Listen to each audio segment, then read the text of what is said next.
Hi everyone, I'm Max, and I lead the various teams who design systems and core game mechanics within Valorant. As we head into Act 3 of Season 2026, I wanted to take a minute to check in on a few areas of the game that we know you all care about very much. We've seen a lot of healthy conversation from the community about things like the state of the meta, our ranked and MMR systems, player behavior systems, and our approach to limited time modes. So I want to jump into some of that now before I hand it over to Armand, Dan, and Tiffy to chat about modes and live balance.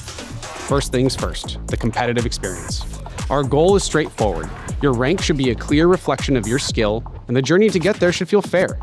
We're going to be more proactive about testing and refining different approaches to matchmaking so we can land on a system that truly delivers on that promise. For example, in January, we made updates to our MMR system to better account for individual impact in matches. We're seeing some positive results here, especially around match quality. Games are less one-sided, and we're seeing more even contribution across players in the lobby. At the same time, some of the trade-offs have been pretty clear. We've heard your feedback around visible rank differences in matches, and the feeling that RR losses can outweigh RR gains. In some cases, we've also let some tuning exist in-game longer than we should have while we evaluated the results. One area we've been focusing on is making sure your effort in each match feels properly reflected in your rank. When that doesn't happen, it can feel like the system isn't respecting your performance. To address this, we recently adjusted how RR gains and losses are calculated so that strong performances are rewarded more, weaker ones cost more, and over time, your wins and losses should feel like they balance out appropriately. We want to be more direct about how we're approaching competitive overall. Matchmaking and ranked integrity are a major focus for us this year, and that means we're going to keep iterating. Ultimately, your rank needs to reflect your skill, and getting there should feel fair, consistent, and worth the effort. Now, to talk about the top of the leaderboard, we've heard the feedback from Immortal Plus around recent changes to our RR thresholds. We want the battle for a spot on the Radiant ladder to be the pinnacle of competition and a reflection of performance, not just pure grind. Additionally, we need to ensure competitive integrity to know that performance is legit on these ladders. In the short term, we've been investing more into anti-cheat and win trading detection methods to make sure the players at the top really deserve to be there. We've already taken action this year on some of the most egregious win traders, and we'll continue to do so routinely. But longer term, we're looking at improvements to make earning Radiant act over act more worth it than it is today. And not just with systemic improvements, we're also working on specialized rewards for climbing to the very top.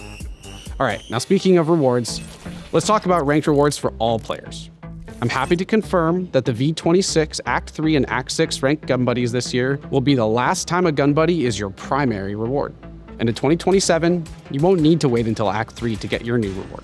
The next version of our ranked rewards will be distributed on day 1 of Season 2027, and will be an item that evolves with you throughout your ranked journey for the entire year. Yes, we originally hoped to get you all new ranked rewards this year, but we're taking a little more time to make sure we get them right. We'll share more on what you can expect from ranked rewards in September. We want you to feel recognized for your dedication and growth every single act you play. So there's a lot more we're bringing to the ranked experience that you'll see in-game closer to champs. Competitive queue is the reason the vast majority of you play Valorant. So we're investing heavily to make every aspect of our in-game systems paint a more complete picture of your ranked journey while giving you the tools you need to improve and flex your mastery. Now, I'm going to hand things over to Armand to talk about our plans for modes. Since the end of 2025, we've been experimenting with new, limited-time game modes to learn more about what you love and what you don't. And so far, we've been excited by what excites all of you. You all loved Skirmish and Customs, so we brought it to the queue. And when we took it away, you let us know that you weren't ready to say goodbye. So we brought it back. And then we added a new flavor of Skirmish with an experimental rank ladder. And that's just Skirmish. We also have plans to keep iterating and tinkering with other modes like Knockout, All Random One Site, and even an old fan favorite. We hear all of you replication fans out there in the comments. So I'm happy to share that we're currently working on a new mode that blends replication with all random one site. We think it'll give you the off-the-wall moments that you all enjoyed about replication at an even higher frequency. Replication is a mode that's all about fun factor and hilarious interactions, and we think all random one site creates those moments more frequently due to more ults, more abilities, and getting different agents every round, all on a single site. After that, we've got plans for a new take on a spike mode that'll put your skills to the test with shortened rounds and smaller teams. You'll see more on this in a few weeks when Act 4 starts. And we might even have one more surprise up our sleeve for Act 5. Think KO combat simulation gone haywire. I'll leave it at that for now. Just know that it's super fun and super different from anything we've done so far, and we think you're gonna love it. You'll hear more from me and the team about that in September. As always, keep the feedback coming. Now, over to Dan and Tiffy to chat more about live balance. Hi everyone! Hey gamers! All right, let's talk game balance. We're going to walk you all through what we've been seeing since our larger set of changes that we shipped late last year and go into why we're making some of the updates you're going to see this year. At a more philosophical level, all of our changes are aimed at supporting the different layers of decisions you make within Valorant. For Valorant, the core game needs to support things like different team compositions, a variety of attacker and defender strategies, and keep a mechanically deep and sound combat system. So, when we make a change to an agent, map, or weapon, it's usually because one of those layers of decisions is no longer impactful, interesting to engage with, or relevant. Toward the end of last year, we rebalanced a huge chunk of the roster to keep in-the-moment combat decisions easier to process and highlight the importance of gunplay. And while we're largely happy with where we've landed there directionally, that said, we do think those updates affected round-over-round strategy and team play iteration a little bit more than we would have liked for the long term. Moving cooldowns above 40 seconds has allowed us to get cleaner fights later in the round, so that in clutch moments you have fewer variables to account for. But at 60 seconds, this change hasn't allowed as much room for teams to adapt their strategies each round. So with patch 13.0, we'll be tuning down the increased cooldown on signature abilities for initiators a little bit, from 60 to 50 seconds. And on the weapons front, we're currently looking to ship some buffs for the Bandit in 13.0. These are intended to make it a little bit more of a viable option outside of pistol rounds, similar to the Sheriff. Now, onto specific agents. To start the year, we targeted a few that were pushing things a little bit out of our boundaries. Yoru was doing too much on his own, especially with how quickly he could rotate, which made sentinels like Vito less appealing. And Clove, they were crowding out the controller space, particularly in ranked, having too much impact on spike sites after death. And Whaley was getting away with a little bit too much for her team, with minimal planning, commitment, or risk to herself. We've pulled them back in recent patches, and they're in healthier spots. We're also seeing better pick diversity overall, and we think keeping agents unique is key to sustaining long-term diversity. Which brings us to Neon. At the time of filming, many of the changes that Dan and Tiffy talk about in this section were originally scheduled to come out a little over a month from now with patch 13.0. We wanted to take some extra time to test these changes because we believe Neon, shotguns, and weaker sentinels are all wrapped up into one problem space, and also to make sure that any of our changes maintain Neon's ability to zip across the ground at lightning speed. But honestly, we've been feeling the shotgun-wielding Neons in our own games, and we're hearing it loud and clear from all of you. So, we're bringing you these changes today, even if they're a little rougher around the edges. To correct the information shared in the video, you might notice some subtle vocal overdubs and visual cues. We apologize for the inconvenience.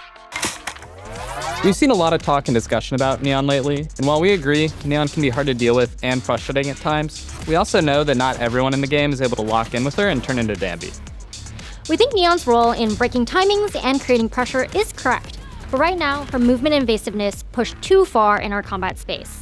So, we've got some changes in Today, to bring her back in line. Right now, we're looking specifically at how Neon takes space around the map. Her mobility and speed while bunny hopping aren't really hitting our bar for tactical combat in Valorant. You can expect to see changes that will affect Neon's evasiveness while keeping her ability to shoot and slide.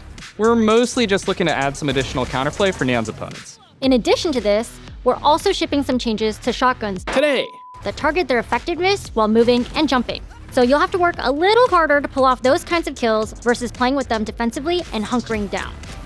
on the other side of things, we're also looking closely at our sentinels. Stalling should be a reliable tool, not a situational one. Sentinels should be a clear answer to fast and explosive team compositions. Stalling abilities have an important purpose in the game. They allow players to reallocate the resources around the map to force a more strategic thinking, forcing even the most mechanically gifted players, like Dan, to engage in round strategy is part of the tactical loop. So, in patch 13.0, we're also making a few changes to some sentinels we feel need a little bit of love. As just one example, Vito will be getting some updates to help solidify his rotational power and his ability to disrupt site hits with Interceptor. We'll continue to monitor how these changes play out across skill levels, and you'll hear from us again throughout the year in patch notes and videos just like these. Now, back to Max. Before we go, we also mentioned at the start of the year that we were working on a way for you all to share your replay files with your friends. That feature is coming in patch 12.10. Now, when you click on a friend's profile and view their match history, you'll see a new button to download and view their replay. Let the VOD reviews begin. Okay, that was a lot, but don't worry, you can expect to hear a lot more from us throughout the rest of the year. Keep an eye out for the dev team at our different VCT events, on creator content, in the comments and replies online, and most definitely with another dev update closer to champs. We've got some pretty sweet stuff to share that we're hyped about, and we'll be back in early September to let you in on all the fun. Happy gaming, y'all.